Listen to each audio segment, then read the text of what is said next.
प्रणाम महाराज जी। महाराज जी, नाम सिमरन करते आनंद में होते हुए भी नींद में चली जाती हूँ। अभी आनंद नहीं आया। आनंद में और नींद में अंतर है। नींद है तमोगुण का लक्षण। इंद्रियां आनंद में टिक नहीं पाई, इसलिए तमोगुण में चली गई। नहीं तो नींद में भी भजन का आनंद रहता है। जब आनंद आता है ना, तो नींद में भी भजन होते हैं। और भजन में नींद आ जाए, ये तमोगुण का है। इसका मतलब आनंद नहीं। जैसे आपको भोजन भूख लगी और आप भोजन पाओ, भला सो जाओ। आप फिल्म पसंद की भला देखने बैठो, 3 घंटे सो जाओ, तो हमें बताना क्यों? आनंद आ रहा है ना, आनंद आ रहा है ना। तभी कैसे सो सकते हो? आनंद आ रहा है। आपका क्रिकेट प्रिय खेल हो और चल रहा हो और फिर सो जाओ, तो हमें दिखाओ। नहीं सो, क्यों? आनंद आ रहा है, क्योंकि आपके मन के अनुकूल विषय चल रहा है। भजन को मन में आनंद नहीं मिला, इसलिए नींद में चला गया। अगर मन को भजन का आनंद मिला होता तो नींद में नहीं जाता। हाँ, जब भजन का आनंद मिलेगा तो 5 बातें ठीक हो जाएंगी। नारायण हरि भजन में 5 न सुहात विषय भोग, निद्रा नींद, हंसी मजाक, बहुबात भोग, ये सब अच्छा नहीं। खान पान ते भावे है, नहीं कोमल वसन सुहावे है, सब विषय लगे ते खारा है, हरि आशिक कामग न्यारा है। तुम सच्ची मानना, मतलब 24 घंटे में 15 मिनट लेटने पर ऐसा लगता था हम बहुत सो गए। 15 मिनट एकदम जैसे उठ के बैठ गए, लगा 15 मिनट है यार, ये घड़ी खराब है क्या? ऐसा दिमाग में छाया हुआ था भजन करना। तो नींद 15 मिनट लेटे एकदम। जब तमोगुण नहीं तो फिर नींद कहां से? तमोगुण में ही नींद है। निद्रा आलस्य प्रमादोत्थम तत्तामस मुदाहृतम। प्रमाद और तमोगुण, नींद आलस्य, ये तमोगुण के प्रभाव से आता है। न रजोगुण न तमोगुण, तो नींद कहां? सात्विक। भजन करते करते नींद में चले जाना है, तमोगुण की प्रधानता का लक्षण है। ये नहीं होना चाहिए। खड़े हो जाओ, खड़े होके भजन करो, टहल के भजन करो। भजन के समय नींद नहीं, नींद के समय भजन करो, लेकिन भजन के समय नींद नहीं। जैसे अब सो रहे हैं तो सोने जाए तो राधा राधा राधा, हमें सोने की चिंता नहीं। हम राधा राधा करते हुए कब सो गए, फिर जब जगेंगे तो राधा राधा करते हुए जगे, अपनी दिनचर्या में लगे, तब ऐसे भजन होता है। इसे नहीं कि भजन में आनंद आ रहा है तो नींद में चले गए। आनंद में कैसे नींद आ सकती है? हमें जरा बताला। आपको उदाहरण कही दिए। कुछ भी आप कहीं भी आनंद लग रहा हो, आपका मनोरंजन कोई चल रहा हो, सीरियल हो, आप देखो, भला सो जाओ? बिल्कुल नहीं सोएं, क्योंकि आनंद आ रहा है ना। नींद में आनंद ही आता है। नींद में एक आनंद होता है। संसार के चिंतन को छोड़ करके 6 घंटे बिल्कुल रहे तो इंद्रियां पुष्ट हो गई, उनको एक आनंद आता है, एक नया जीवन सा मिलता है। 6 घंटे नींद में क्या होता है? संसार का चिंतन नहीं होता। ऐसे ही जिस मनोरंजन को आप देखते होते हैं तो अन्य सब चिंतन भूल जाता है, वो आनंद आता है। और अगर भगवान के चिंतन में सब चिंतन भूल जाए तो परमानंद आ जाए। वही तो हम कर रहे हैं, अपने लोग वही तो कर रहे हैं कि भगवान के चिंतन में इतना तन्मय हो जाओ कि सब चिंतन भूल गया तो परमानंद की बाढ़ आ जाए। अभी क्या होता है? संसार का चिंतन होता है। संसार विषम है। विषम में 2 परिस्थितियां, सुख और दुख, लाभ और हानि, जय और पराजय। तो हम इसी में थपेड़े खा रहे हैं। और भगवान सम है, सम में एक रस परमानंद है। अगर हमारा चित्त भगवान में जुड़ जाए तो हर समय परमानंद बना रहे। जैसे 4-5 घंटे नींद में गए, संसार का चिंतन छूटा, कितना अच्छा लगता है। जब जगते हैं तो कितना फ्रेश महसूस होता है। क्यों? क्योंकि 5 घंटे संसार का चिंतन छूटा। और अगर जागते हुए 5 घंटे संसार का चिंतन छोड़ दो तो तुम योगी हो जाओगे, तुम अखंडानंद परमानंद का भोग करने लगोगे। तो करे, यही प्रयास है। जब हम राधा राधा राधा, उसी का चिंतन, उसी को देखना, उसी को सुनना, तो देखो फिर कितनी उन्नति होती है, आंतरिक और बाह्य दोनों।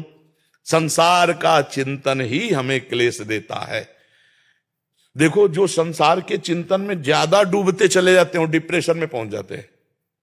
आप संसार का चिंतन करते रहो तो देखो आपका दिमाग थक जाए। वही राग, वही दे, उसने ऐसा क्यों कहा, उसने, हमने तो उसके साथ ये किया, ये पूरी गणित चलते चलते वो भट्ट हो जाता है। अब वो डूब जाता है, मतलब बेमतलब बैठे बैठे कुछ नहीं, कोई नहीं, वो डिप्रेशन में पहुंच जाता है। अगर हम नाम जप करेंगे तो अपने को हम बचा सकते हैं। आप गौर से देखना, नींद का सुख क्या है? 6 घंटे संसार का चिंतन छूटना। जब नई नींद लेते ना तो आप देखो हर नस नाड़ी आपकी भारी हो जाती है, थक जाती है। ऐसा लगता है यार सोना चाहिए। क्या सोना है?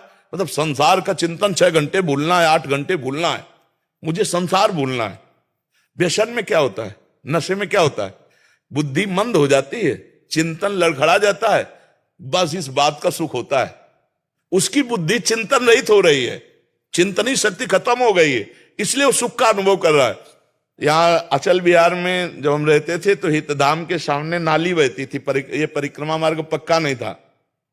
तो एक जो शराबी तो नाली के साइकिल लिए, तो बार बार ऐसी को, तो हमें पता नहीं था कि शराब पिए। तो हमने कहा क्या भैया, वो नाली को ऐसे देखता और ऐसे फिर बार आगे और आखिरकार लड़खड़ा के नाली में गिरी गया। फिर भी उसे कोई शोक चिंता नहीं है, उसकी जो वाणी निकल रही है वो ऐसी निकल रही जैसे बादशाह की। क्या है, चिंतन खत्म, शुभ अशुभ का चिंतन, संसार का चिंतन, वो लड़खड़ा, चाहे भांग खाए हो।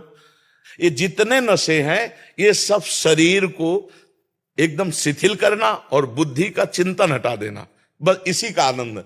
और सोचो अगर यही काम आप जागृत अवस्था में भगवान में लगा दो तो बुद्धि पंग हो जाए, तो वही समाधिस्थ महापुरुष कहे जाते हैं, वही योगी कहे जाते हैं, वही भगवान के प्रियजन कहे जाते हैं।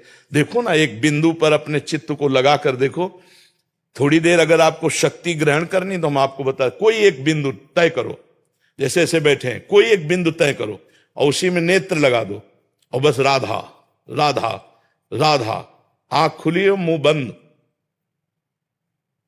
अब आपकी आंखों से पानी झरने लगे तो ऐसे कर लिया, फिर उसी पे लगा दो, फिर जिधर चिंतन करोगे एक तार चिंतन जाएगा। इसे त्राटक क्रिया कहते हैं योग में। कितने अपने पास साधन है जिससे हम एकाग्रता को समेटकर भगवान के चरणों में चिंतन में लगाएं, अभी आनंद आ जाए। जादू मंत्र टोना और ये जो आते हैं ना वो कैप्सूल जैसे, वो क्या कहते हैं उनको, जंतुर, इनसे काम नहीं बनने वाला। तुमको हाँ ज्ञान विज्ञान संपन्न होना पड़ेगा। ये सब छूछा, ये सब नाटकबाजी से नहीं निकलना। जैसे नाम जब भी चल रहा हो, चिंतन भी दूसरे आ रहे हो, तो क्या मन के 2 विभाग हो जाते? हाँ, मन के 2 विभाग हैं ही। जैसे बुद्धि को 2 विभाग है ना, रावण से विभीषण जी कह रहे हैं, कुमति सुमति सबके उरराही नाथ निगाम। हाँ, जहां सुमति तहां संपत्ति नाना, जहां कुमति तहां, मतलब सुमति और कुमति जैसे होती है, हाँ ऐसे ही सुमन और कुमन होता है। सुंदर जो मन होता है वो आपको अच्छी सलाह देगा, और कुमन जो कुमार्गगामी मन होता है वो उसी समय गलत सलाह देगा। उसी समय जैसे आपसे कह रहा है ये भोग लो बहुत अच्छा है, तो अंदर से आएगा नहीं यार फंस जाओगे बहुत गलत है। उसी में 2 विभाग है।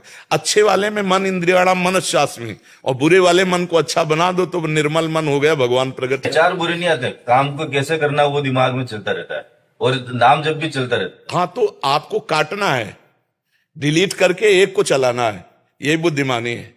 उसे रोकना होगा। हमें इसीलिए कहते हैं जैसे नाम जप करो तो नाम के अक्षरों का ध्यान करो, इसे डबल फंसाना होगा।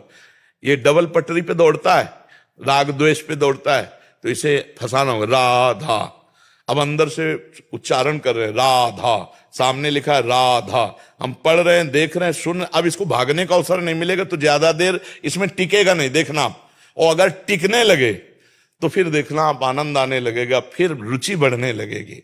ये डबल भागना चाहता है, ये 2 काम एक साथ करना चाहता है, इसमें क्षमता है। ये भगवान की आरती भी करेगा और बाजार भी वो आएगा उसी समय। भगवान की आरती करता जा रहा, सोचता जा रहा, बाजार जाना, वहां मिर्च लानी, वहां आलू लानी, वहां ये सब करता रहेगा। देखने में लगेगा भक्ति हो रही है, चिंतन हटते ही लगता है कि मैं नाम जब भी चल रहा था मेरे। हाँ, नहीं वो 2 काम कर सकता है, इसीलिए हम डबल उसको फंसाते। लिखो और उच्चारण करो और सुनो तो उससे मंगल है।